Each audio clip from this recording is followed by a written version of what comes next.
உங்கள் favourite TV ஷோக்களை இனி miss பண்ண தேவையில்லை. ZEE5 இல் முற்றிலும் இலவசமாக காணுங்கள், இங்கேயும் எப்பொழுதும்.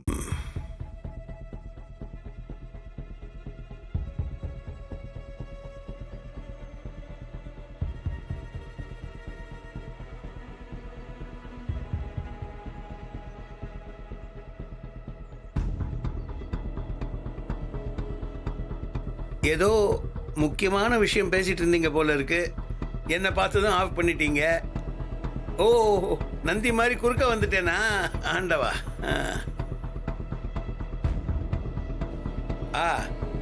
மன்னிக்கணும், என் பேர் சிதம்பரம். நீங்க ஐநோ. பயப்படாதீங்க, ஒரு நல்ல விஷயமா தான் வந்திருக்கேன். வேற எங்கேயாவது வச்சு பேசுறத விட கோவிலில் வச்சு பேசுறது ரொம்பவுமே விசேஷம். தீபா, என் கம்பெனிக்காக நீ வந்து ஒரு பாட்டு பாடி கொடுக்கணும். முடியாது. உங்க கம்பெனிக்காக இனி நான் எந்த காலத்திலயும் பாட மாட்டேன். ஒரே ஒரு பாட்டு மட்டும், ஜஸ்ட் ஒன் சாங் பாடி கொடுத்துரு. அதுக்கப்புறம் நான் நிச்சயமா சத்தியமா உங்களை டிஸ்டர்பே பண்ண மாட்டேன். ஏற்கனவே கார்த்திக் சாருக்கு தெரியாம உங்களுக்கு பாடிட்டு நான் பட்டதெல்லாம் போதும். மறுபடியும் அந்த தப்ப நான் பண்ண மாட்டேன். என்னால பாட முடியாது. நீ இப்படி அடம் பிடிச்சா நான் அமைதியா போயிடுவேன்னு நினைச்சியா தீபா? எனக்கு பூ பாதையும் தெரியும், சிங்கப்பாதையும் தெரியும். நான் எதை கையில எடுக்கிறேன்னு என் முன்னாடி நிக்கிறவங்க எடுக்கிற முடிவுல தான் இருக்கு. என்ன மிரட்டி பாக்குறீங்களா? உன்னை போய் மிரட்ட முடியுமாமா? நான் மிரட்டல, உண்மையை சொல்லிடுவேன்னு சொன்னேன், அவ்வளவுதான். என்ன, கார்த்திக் கிட்ட நான் பல்லவி யாருங்கிற உண்மையை சொல்ல மாட்டேன்னு நினைக்கிறியா?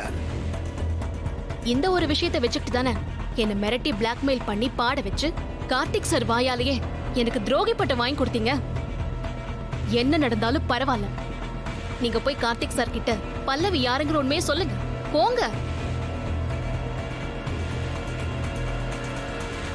அதுக்கப்புறம் என்ன நடந்தாலும் பரவாயில்ல. என்ன, அவர் என் மேல கோவப்பட்டு வீட்டை விட்டு வெளியே போக சொல்லுவாரு, அவ்வளவுதானே? பரவாயில்ல, போறேன்.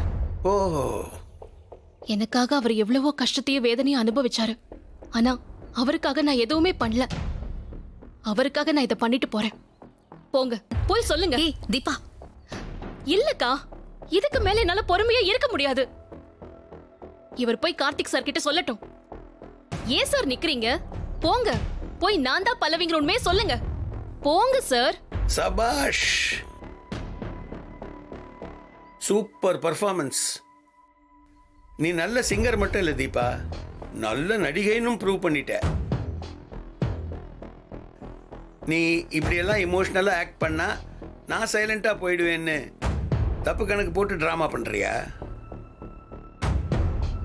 எனக்கு ஒன்று கிடைக்கலன்னா சீச்சி இந்த பழம் புளிக்கும்னு திரும்பி ஓடுற நரி இல்லைன்னா, பதுங்கி பாஞ்சு கொதறி எடுக்கிற சிறுத்தனா. கடைசியா ஒரே ஒரு தடவை கேட்கிறேன், என் கம்பெனிக்கு ஒரு பாட்டு பாட முடியுமா முடியாதா? நானும் உங்ககிட்ட கடைசியா சொல்றேன், இனிமே இந்த மாதிரி என்கிட்ட வந்து உங்க கம்பெனிக்கு பாட்டு பாட என்ன கூப்பிடாதீங்க. என் எதிரிலேயே நிக்காதீங்க. போங்க போங்க. நான் கார்த்திக் கிட்ட உண்மையை சொல்ல மாட்டேங்கிற தைரியத்துல பேசிக்கிட்டு இருக்க. நீங்க சொல்லனா கூட பல்லவி யாருங்கிற உண்மைய கார்த்திக் சார் கிட்ட நான் சொல்ல போறேன். அதுக்கு நான் தயாராயிட்டேன். ஓ, இப்படிலாம் சொன்னா நான் கார்த்திக் கிட்ட போய் உண்மையை சொல்ல மாட்டேன்னு நினைக்கிறியா? போறேம்மா, இப்பவே கார்த்திக் கிட்ட போறேன். பல்லவி யாருன்னு தேடிக்கிட்டு இருக்கிற கார்த்திக் கிட்ட பல்லவி யாருங்கிற உண்மையை சொல்றேன். அண்ணி தானே நீங்க? வரேன். ஒரு வாரத்துல பல்லவி யாருன்னு கண்டுபிடிக்கிறேன்னு பெருசா சவால் விட்ட. நாளையோட ஒரு வாரம் முடிய போகுது, இன்னும் பல்லவி யாருன்னு கண்டுபிடிக்க முடியல. உன்னால கண்டுபிடிக்க முடியாதுன்னு எனக்கு நல்லாவே தெரியும் தம்பி. அதான் உனக்கு ஒரு சின்ன ஹெல்ப் பண்ணலான்னு வந்தேன். என்ன கார்த்தி, வந்ததுலேருந்து நானே பேசிக்கிட்டு இருக்கேன், நீ எதுவுமே பேசாம அமைதியா இருக்க. பல்லவியை கண்டுபிடிக்க முடியாம சவாலில் தோத்து போறோம்னு நினைச்சு வருத்தத்தில் இருக்கியா? சரி விடு, பல்லவி யார் நானே சொல்லிடுறேன். என்ன, பல்லவி யாருன்னு சொன்னா நீ இன்னும் மனசு உடைஞ்சு போயிடுவ. அதை நினைச்சு தான் எனக்கு வருத்தமா இருக்கு. நான் என்ன சொல்ல சார், போதும்.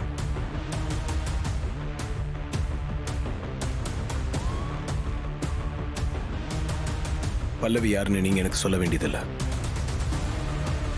ஒரு வாரம் இன்னும் முடியல, அதுக்கு இன்னும் ஒரு நாள் இருக்கு. இத்தனை நாள் பல்லவி யாருன்னு கண்டுபிடிக்க முடியாத நீ இன்னும் ஒரு நாள்ல கண்டுபிடிச்சு சவாலில் ஜெயிக்க போறியா? இது முடியுமா உன்னால? நான் சவாலில் ஏற்கனவே ஜெயிச்சிட்டேன் சார்.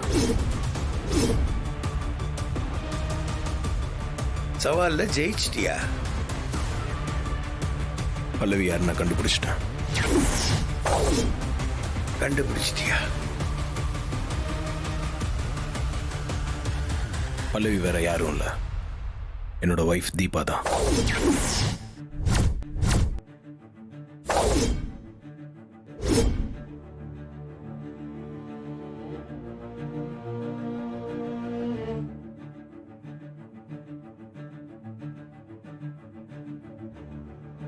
இப்ப என்ன சார் சொல்றீங்க?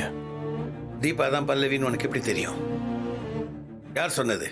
உண்மையை ரொம்ப நாள் மறைச்சு வைக்க முடியாது சார். அது ஏதோ ஒரு விதத்துல வெளியே வந்து தான் தீரும். உன் கூடவே இருந்துக்கிட்டு உன் வைஃப் தீபா இத்தனை நாளா உன்கிட்ட உண்மையை சொல்லாம மறைச்சிருக்கா.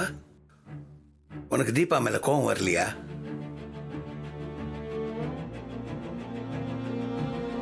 சொல்லு கார்த்தி, உனக்கு உன் வைஃப் மேல கோபம், ஆத்திரம் எதுவுமே வரலையா? கோவம் இருக்குதான், ஆனா நீங்க நினைக்கிற மாதிரி இல்ல. எதுவும் நடக்காது. நீங்க கிளம்பலாம்.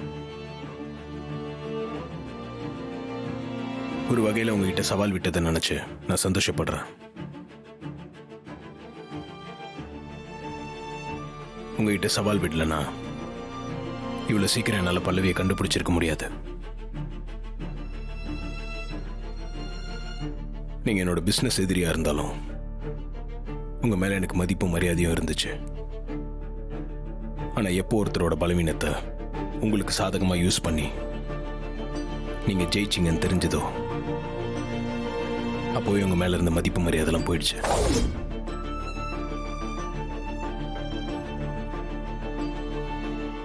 ஜீ5 ஆப்பை டவுன்லோட் செய்து அனைத்து எபிசோடுகளையும் இலவசமாக பாருங்க.